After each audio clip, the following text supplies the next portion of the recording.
नमस्कार दोस्तों, रामायण के 7 कांडों से हमें बहुत कुछ सीखने को मिलता है।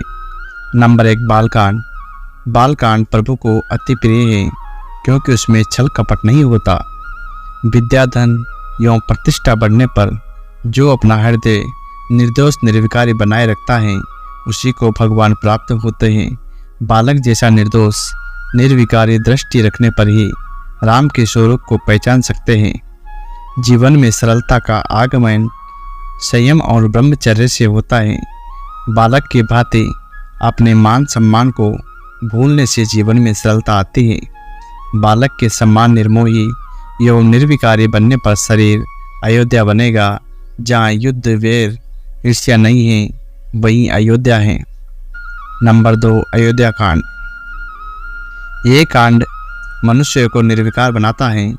जब जीव भक्त रूपी सरयू नदी के तट पर हमेशा निवास करता है तब मनुष्य निर्विकारी बनता है। भक्ति अर्थात प्रेम। अयोध्या कांड प्रेम प्रदान करता है। राम का भरत प्रेम, राम का सौतेली माता के प्रति प्रेम आदि इसी कांड में है। राम की निर्भीकता कारिता इसी में दिखाई देती है। अयोध्या कांड का पाठ करने से परिवार में प्रेम बढ़ता है। उसके घर में लड़ाई झगड़े नहीं होते, उसका घर अयोध्या बन जाता है। कला का मूल कारण धन एवं प्रतिष्ठा है। अयोध्या का फल निर्भरता है। सबसे पहले अपने घर की सभी प्राणियों में भगवत भाव रखना चाहिए। नंबर 3, अरण्य कांड। ये निर्वासन प्रदान करता है। इसका मनन करने से वासना नष्ट होगी। बिना अरण्यवास जंगल के जीवन में दिव्यता नहीं आती। रामचंद्र राजा होकर भी सीता के साथ वनवास किया। वनवास में मनुष्य हृदय को कोमल बनाता है। तप द्वारा ही काम रूपी रावण का वध होगा। इसमें शूर्पणखा मोह एवं सबरी भक्ति दोनों ये हैं। भगवान राम संदेश देते हैं कि मोह को त्याग कर भक्ति को अपनाओ। नंबर 4, किष्किंधा कांड। जब मनुष्य निर्विकार एवं निर्वैर होगा तभी जीव की स्पर्श से मैत्री होगी। इसमें सुग्रीव और राम अर्थात जीव और ईश्वर की दोस्ती का वर्णन है। जब जीव सुग्रीव की भांति हनुमान अर्थात ब्रह्मचर्य का आश्रय लेगा तभी उसे राम मिलेंगे। जिसका कंठ सुंदर है वही सुग्रीव है। कंठ की शोभा आभूषण से नहीं बल्कि राम नाम जपने से है। जिसका कंठ सुंदर है उसी की मित्रता राम से होगी, किंतु उसे हनुमान यानी ब्रह्मचर्य की सहायता लेनी पड़ेगी। नंबर 5, सुंदरकांड। जब जीव की मैत्री राम से हो जाती है तो वह सुंदर हो जाता है। इस कांड में हनुमान को सीता के दर्शन होते हैं। सीता जी पराभक्ति हैं। जिसका जीवन सुंदर होता है उसे पराभक्ति के दर्शन होते हैं। संसार समुद्र पार करने वालों को पराभक्ति सीता के दर्शन होते हैं। ब्रह्मचर्य और राम नाम का आश्रय लेने वाला संसार सागर को पार करता है। संसार सागर को पार करते समय मार्ग में सुरसा बाधा डालने आ जाते हैं। अच्छे से रस ही सुरसा है। नए नए रस की वासना रखने वाली जीव ही सुरसा है।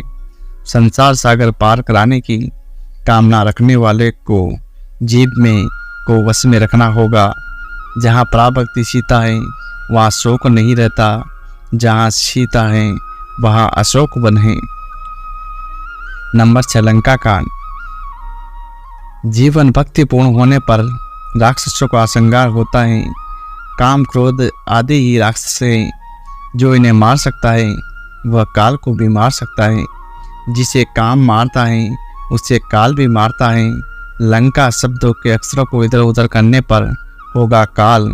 काल सभी को मारते हैं किंतु हनुमान जी काल को भी मार देते हैं क्योंकि वे ब्रह्मचर्य का पालन करते हैं, पराभक्ति का दर्शन करते हैं।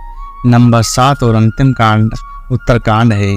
इस काग में कागभूषुंडी एवं गरुड़ संवाद को बार बार पढ़ना और सुनना चाहिए। इसमें सब कुछ है। जब तक राक्षस काल का विनाश नहीं होगा तब तक उत्तरकांड में प्रवेश नहीं मिलेगा। इसमें भक्ति की कथा है। भक्त कौन है? जो भगवान से एक भी क्षण अलग नहीं हो सकता वही भक्त हैं।